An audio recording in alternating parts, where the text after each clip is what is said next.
इस वीडियो में हम आपको बताएंगे ब्लॉगर की क्रॉलिंग एंड इंडेक्सिंग ऑप्शन के बारे में पूरा विस्तार से। आप इसको पहले समझ लीजिए। इसके बाद आप गूगल सर्च कंसोल में अपने वेबसाइट को सबमिट करेंगे और इसके बाद इस टैग इस ऑप्शन का यूज करेंगे तो आपका वेबसाइट या ब्लॉग रैंक करेगा।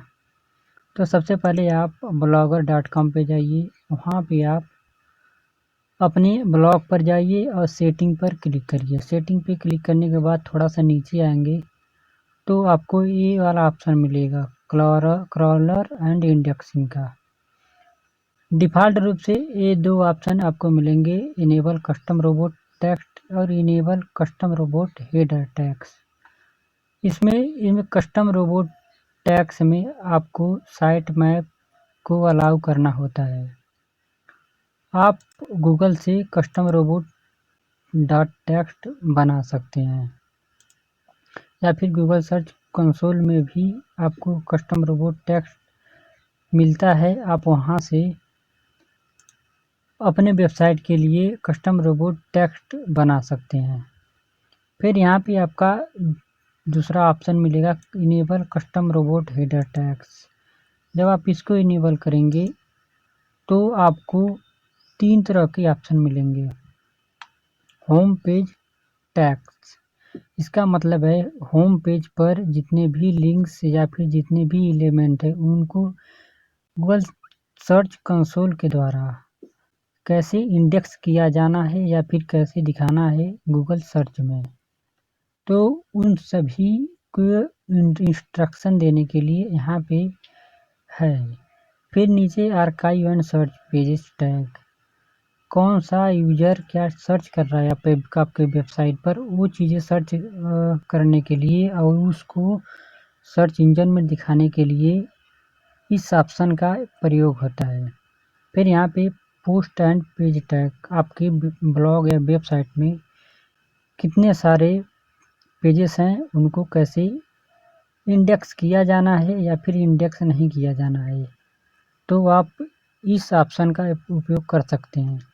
यहाँ पे एक बात खासियत है कि यहाँ पे जब आप इस पर क्लिक करेंगे तो आपको इतने सारे ऑप्शंस मिलेंगे। ऑल का, नो इंडेक्स का, नो फॉलो का, no archive, no snippet, noodp, फिर no translate, no image index, फिर अनअवेलेबल आफ्टर।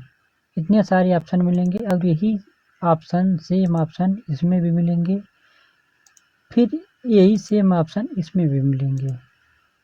तो सबसे पहले इन सभी के बारे में समझ लेते हैं। जब आप ऑल पे चेक करेंगे तो ये ब्लॉगर का डिफ़ॉल्ट ऑप्शन है और इसका मतलब है कि आपके पेज को इंडेक्स किया जा सकता है, उसके लिंक्स को फॉलो किया जा सकता है और उसके स्निपेट दिखाए जा सकते हैं। अगर आप कोई भी टैग सिलेक्ट नहीं करते हैं तो गूगल इस ऑप्शन को मानता है, यानी कि डिफ़ॉल्ट रूप से जब आप ऑल पे करेंगे तो कोई बाउंडेशन नहीं रहेगा आपके ब्लॉग पर, सीधा वो सब कुछ इंडेक्स करेगा, सर्च कंसोल में अपने हिसाब से दिखाने लगेगा।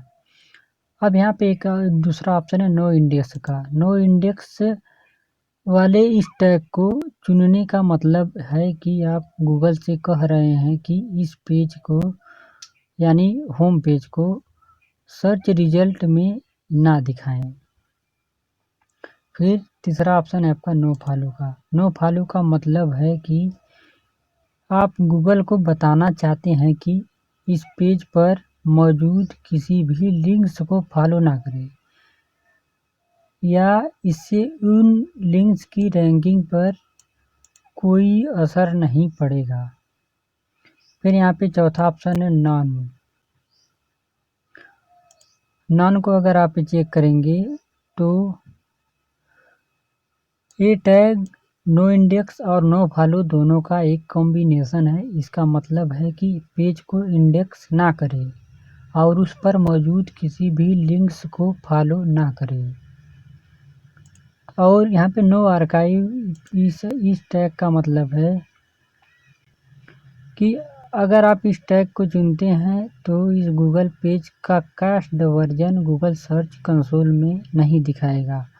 अब कैश्ड वर्जन क्या होता है? आपका कैश्ड वर्जन मान लीजिए यहाँ पे गूगल आप सर्च किए, जब आप गूगल में सर्च करेंगे तो यहाँ पे आप 3 बिंदु पे जब आप क्लिक करेंगे तो अब यहाँ पे जो रहेगा आपका नीचे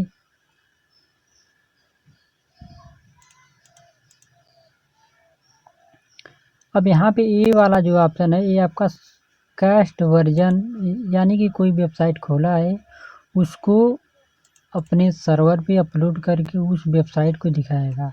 लेकिन कैश्ड वर्जन में आपके वेबसाइट पर अगर करंट में कोई परिवर्तन होता है तो वो चीज़ें तुरंत गूगल सर्च में नहीं दिखाएंगी। वो जो पहले की वेबसाइट आपकी वेबसाइट जो गूगल सर्च में इंडेक्स से हुई रहेगी वही आपकी वेबसाइट दिखाएगी। तो आपका ये सेटिंग ये है।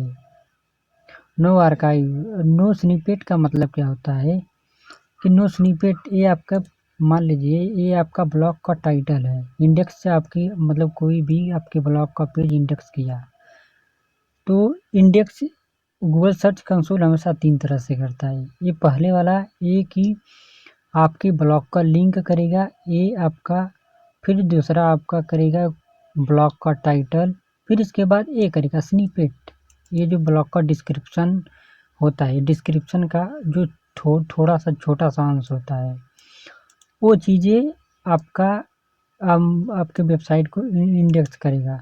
तो अगर आप इस टैग का यूज करते हैं नो स्निपेट का तो आपका ये स्निपेट इंडेक्स नहीं करेगा, केवल सर्च टाइटल मतलब ब्लॉग टाइटल और लिंक से ही इंडेक्स करेगा। फिर यहाँ पे एक और ऑप्शन है नूड पी। नूड पी का मतलब है कि इसका पहले उपयोग ओपन डायरेक्टरी प्रोजेक्ट में किया जाता था लेकिन अब नहीं होता है। अब इस ऑप्शन का कोई मतलब नहीं है, इस ऑप्शन को आप स्किप कर सकते हैं। नो ट्रांसलेट का मतलब ये होता है कि आपके वेबसाइट को गूगल सर्च के द्वारा यहाँ पे दिखेगा एक ट्रांसलेट का ऑप्शन, वहाँ पे वो वाला ऑप्शन दिखेगा तो यूजर कई भाषा में उस वेबसाइट को देख सकते हैं। अगर आप इस ऑप्शन को अगर अनचेक छोड़ देते हैं तो चेक करेंगे तो इसका मतलब वो ट्रांसलेट नहीं करेगा। फिर यहाँ पे नो इमेज इंडेक्स, इस ऑप्शन को इस टैग को यदि आप चेक करेंगे तो आपके ब्लॉग का कोई भी इमेज इंडेक्स नहीं करेगा। अब इमेज इंडेक्स क्या करता है कि आप यहाँ पे जब आपका कोई ब्लॉग यहाँ पे सर्च करेगा तो यहाँ पे इमेजेस वाले ऑप्शन में जाएगा तो यहाँ पे ढेर सारे दिखेंगे इमेजेस। तो जब ये गूगल इमेजेस ये भी किसी वेबसाइट से लेकर ही इंडेक्स करके तब दिखा रहा है।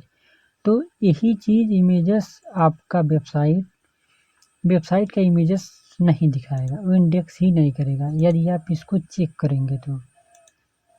फिर यहाँ पे अनअवेलेबल आफ्टर, इसका मतलब क्या है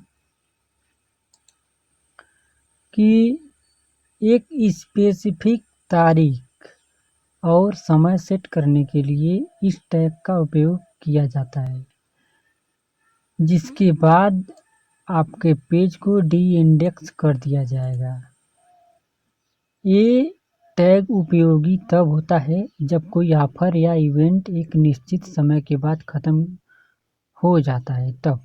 मतलब यदि मतलब आपकी ब्लॉग में कोई पोस्ट है जिसमें एक निश्चित तारीख तक फला डेट तक मेरा ऑफर चलेगा और वो वाला पोस्ट मेरे गूगल सर्च में दिखना चाहिए इतने तारीख तक, तो आप इसको चेक करने के बाद आप यहाँ पे डेट डाल सकते हैं।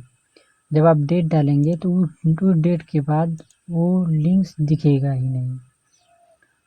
तो यही सब ऑप्शन इस archive and search page tag में भी यूज कर सकते हैं और पोस्ट एंड पेज टैग में भी यूज कर सकते हैं,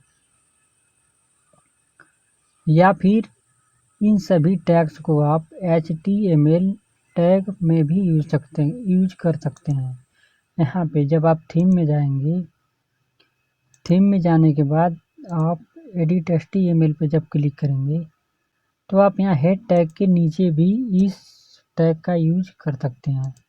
हम आपको आने वाले वीडियो में इस थीम वाले ऑप्शन के बारे में भी पूरा कंप्लीट जानकारी देंगे। तब तक आप हमको फॉलो कर लीजिए, सब्सक्राइब कर लीजिए और ब्लॉग को विजिट करते रहिए। धन्यवाद।